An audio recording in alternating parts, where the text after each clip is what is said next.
Hello everyone, welcome back. In this video, I am going to talk in detail about Gram staining technique. This is one of the important procedure of microbiology, and this Gram staining technique is based on the composition of cell wall of bacteria. By performing this technique, we can easily make out whether the bacteria is Gram positive or Gram negative, right? And this Gram staining technique was developed by Danish physician Christian Gram in the year 1884. If you look into the ultrastructure of bacteria, bacteria will have cell wall and cell membrane, right? So this staining technique is mainly based on the cell wall composition, and this cell wall is made up of peptidoglycan layer, and that peptidoglycan layer will have NAM and NAG subunits. NAM stands for N-acetyl muramic acid and NAG stands for N-acetyl glucosamine. Just remember about this cell wall of the bacteria so that it will be easy for you to understand the principle of this technique. I will discuss in detail about the cell wall and the peptidoglycan layer formation in my coming videos. But as of now, just remember that the bacterial cell wall is made up of peptidoglycan. The Gram-positive bacteria will have a thick peptidoglycan layer which usually measures about 20 to 70 nanometers. Whereas in case of Gram-negative bacteria, it will have a thin peptidoglycan layer that is usually around 2 to 7 nanometers. This Gram-positive bacteria which is having a thick peptidoglycan layer will appear blue or purple in color. Whereas this Gram-negative bacteria which is having a thin peptidoglycan layer will appear red in color. I'll tell you why. See, based on this color only we can easily make out whether the bacteria is Gram positive or Gram negative. In the method of Gram staining technique, generally we use a primary stain called crystal violet, right? And we use iodine as a mordant. And we use 500 ml of acetone and 50 ml of ethanol as decolorizing agent. Moreover, we use safranin as a counter stain. So what is the primary stain here? Crystal violet is the primary stain. Here the Gram positive bacteria will take up the primary stain. That is the reason they appear blue or purple in color. Whereas the Gram negative bacteria will take up the counter stain, which is safranin. So they appear red in color. Why only the Gram positive bacteria appear blue or purple in color? Why not red in color? And why only the Gram negative bacteria appear red in color and why not they appear in blue color? As I told you just now that the Gram positive bacteria is taking up the primary stain, right? Why don't they take up the counter stain safranin and appear red in color? All these questions can be answered if you know about the principle of this Gram staining technique. As I told you earlier that this technique is based on the cell wall composition. There is a difference in the cell wall composition between the Gram positive bacteria and the Gram negative bacteria. This Gram positive bacteria will have a thick peptidoglycan layer, but that peptidoglycan layer is very thin in case of Gram negative bacteria. If you look into the picture,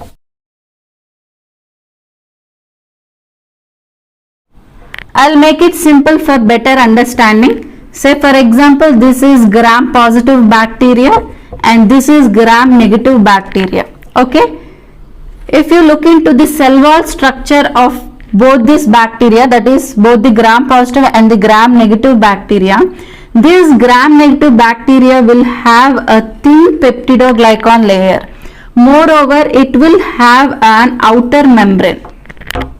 This is outer membrane, LPS, lipopolysaccharide, and this is the peptidoglycan layer which is very thin, that measures about 2 to 7 nanometers. Coming to the Gram positive bacteria, the Gram positive bacterial cell wall is composed of a thick peptidoglycan layer. This is the peptidoglycan layer which usually measures about 20 to 70 nanometers. See, observe the difference here. This is the peptidoglycan layer, which is very thin in case of gram-negative bacteria, and the peptidoglycan layer is very thick in case of gram-positive bacteria. Gram-positive bacteria appear blue or purple in color because they take up a primary dye called crystal violet. Whereas in case of gram-negative bacteria, they appear red in color because they take counter stain called safranin. Here what exactly happens is, once we prepare a bacterial smear followed by the heat fixing, we first add crystal violet and then we leave it for quite some time. So here both the gram-positive and the gram-negative bacteria will take up this primary dye, which is crystal violet. So in the next step, what we do is we add iodine. So this iodine will act as a mordant. So this iodine will go and react with the primary stain crystal violet, forming crystal violet iodine complex. Later we are going to add a decolorizing agent. So here we have added crystal violet followed by the iodine, right? So both the cells will take up the crystal violet dye, and after the addition of iodine, it is going to form a crystal violet iodine complex, right? So now both the cells will appear blue in color. For example, this is the gram positive cell and this is the gram negative cell. So what happens after the addition of the crystal violet? So both the cells will take up the primary stain and they appear blue in color, right? After the addition of the iodine, so here it is going to form a crystal violet iodine complex. Same here also, it is going to form crystal violet iodine complex. Next we are going to add a decolorizing agent. When we add this decolorizing agent, what happens in case of gram-positive bacteria is, this gram-positive bacteria which is having a thick cell wall will undergo dehydration and shrinkage, causing the closure of pores.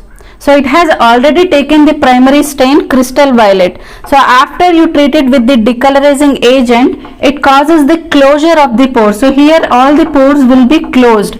So there will be no loss of this crystal violet iodine complex.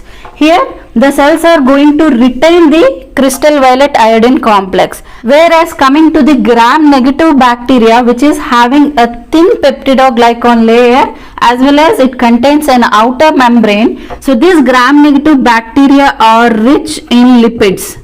Observe the difference here. Gram-positive bacteria is having a thick peptidoglycan layer but less in the lipid content, whereas the gram-negative bacteria is having a higher lipid content but it will have a thin peptidoglycan layer. Due to the presence of high amount of the lipid content, after you treat it with the decolorizing agent, this decolorizing agent will dissolve the lipids that are present in the cell wall of a gram-negative bacteria, thereby increasing the porosity and also the permeability of the cell wall. As there are more number of pores, what happens? There will be a leakage of this crystal violet iodine complex. So here the gram-negative bacterial cells are sensitive to the decolorizing agent.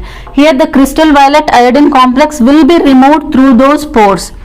So what happens in the next step? We add a counter stain called safranin. So here the bacterial cells which undergo the decolorization are capable of taking up the counter stain safranin. So out of these two bacterial cells, these gram-positive cells are resistant to decolorization and there is no loss of crystal violet iodine complex in case of gram-positive bacteria. But in case of gram-negative bacteria, there is a removal of this crystal violet iodine complex with the increased porosity. So they are ready to take up the counter stain and that is the reason they appear red in color, whereas the gram-positive bacteria appear blue or purple in color. See here, this is how they look like. They appear blue in color. But when it comes to the gram-negative bacteria, after the step of decolorization, see here, there will be a removal of crystal violet iodine complex. It no more appear blue in color. Then they are ready to take up the counter stain safranin and that is the reason they appear red in color. Hope you are clear. So the gram-positive bacteria, which is having a thick peptidoglycan layer, they are resistant to decolorizing agent.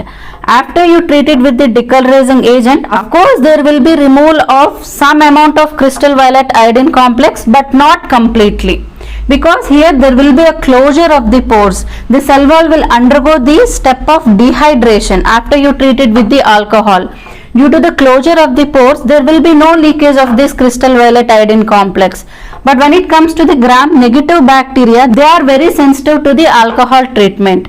So this alcohol will dissolve the lipids, increasing the porosity. Through those pores, this crystal violet iodine complex will be removed.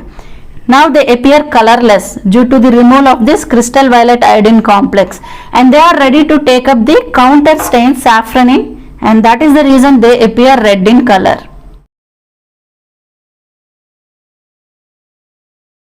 For example, if we collect any specimen from a patient, first we need to identify what the organism is. Moreover, with the help of gram staining technique, we'll come to know whether the organism is gram positive or gram negative. Based on this information, we can go for the treatment. Sometimes we can say that these gram negative bacteria are more resistant to drugs because of the presence of the outer membrane. When we apply antibiotics, it is sometimes difficult for the antibiotic to penetrate through the cell wall of a gram-negative bacteria, whereas it is easy for the antibiotic to penetrate through the cell wall of a gram-positive bacteria. But it doesn't mean that the gram-positive bacteria are sensitive to all the drugs. There are certain microbes which also show resistance to the drugs. Once we come to know whether the microorganism is gram positive or gram negative, we can go with the certain treatment options, because there are certain antibiotics which specifically act against gram negative bacteria, and there are certain antibiotics which specifically act against the gram positive bacteria. These are some of the examples of gram positive and gram negative strains. Gram positive strains include Streptococcus, Staphylococcus, Corynebacterium, Listeria, Bacillus and Clostridium. Whereas coming to the gram negative bacteria, so that includes E. coli. E. coli stands for Escherichia coli, Salmonella, Shigella, Pseudomonas, Neisseria gonorrhea, Yersinia pestis and Chlamydia trachomatis. Coming to the actual procedure, for example, if we want to teach our kids with 9 planets, we say with a sentence called "My very educated mother just shown us 9 planets," right? So the first word my, where M stands for the Mercury, very, V stands for the Venus, educated, E stands for Earth, mother, M stands for Mars, just, J stands for Jupiter, shown, S stands for Saturn, 9 planets, 9, N stands for Neptune and planets, P stands for Pluto, right? Here, as we are specifically talking about gram staining technique, I am going to tell you a sentence which is an easy way to remember the steps of gram staining procedure. That is nothing but come in and stain. So here the first word come, right? So the starting letter is C. C stands for crystal violet. And the second word is in, where I stands for iodine. So here crystal violet is the primary stain, followed by the addition of iodine, which acts as a mordant. This is the primary stain. And moreover, the third word is end. So here N stands for alcohol. Right, after the addition of iodine, we are going to treat this slide with the decolorizing agent, right? That is alcohol.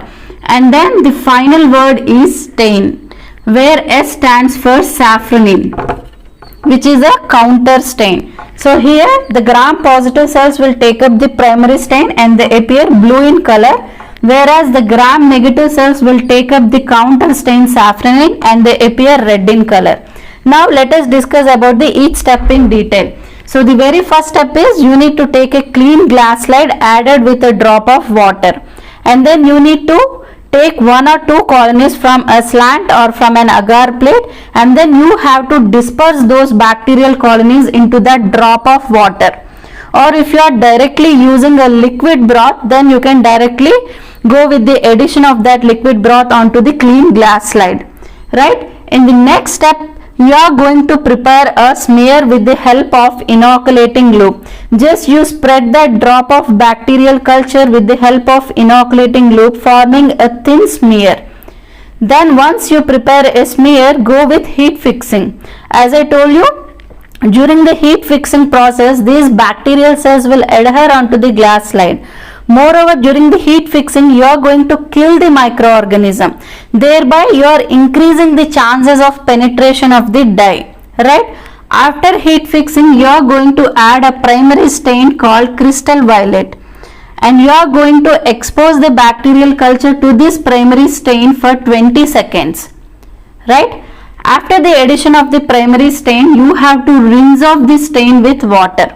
Just you place the slide under the running tap water and then you rinse it off. Right? Once you clean the slide, then you have to cover the smear with iodine for 1 minute. Here the iodine acts as a mordant. So initially you have added a primary stain crystal violet. After the addition of iodine, this iodine will go and react with the crystal violet, forming a crystal violet iodine complex. Right?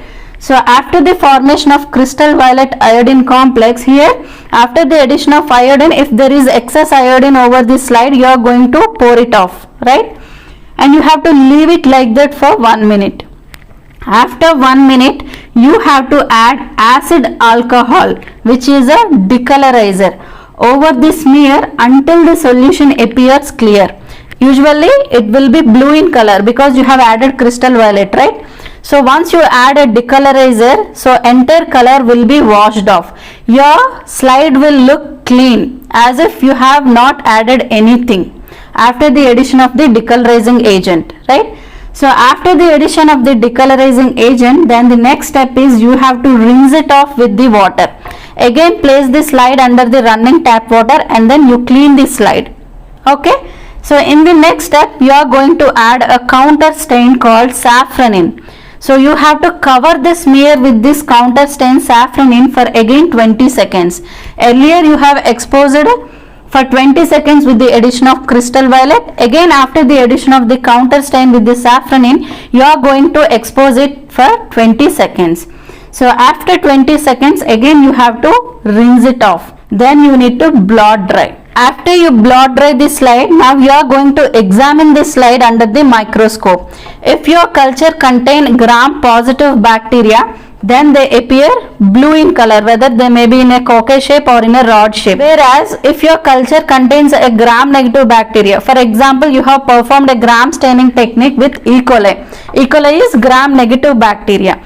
So E. coli will have a thin peptidoglycan layer. So it is sensitive to decolorizing agent. So the crystal violet iodine complex will be removed and it is ready to take up the counter stain safranin. So that is the reason it will appear red in color when you observe the slide under the microscope. So here we are imposing the color to the microorganism, which will be easy for us to differentiate whether the microorganism is gram positive or gram negative with the help of this gram staining technique.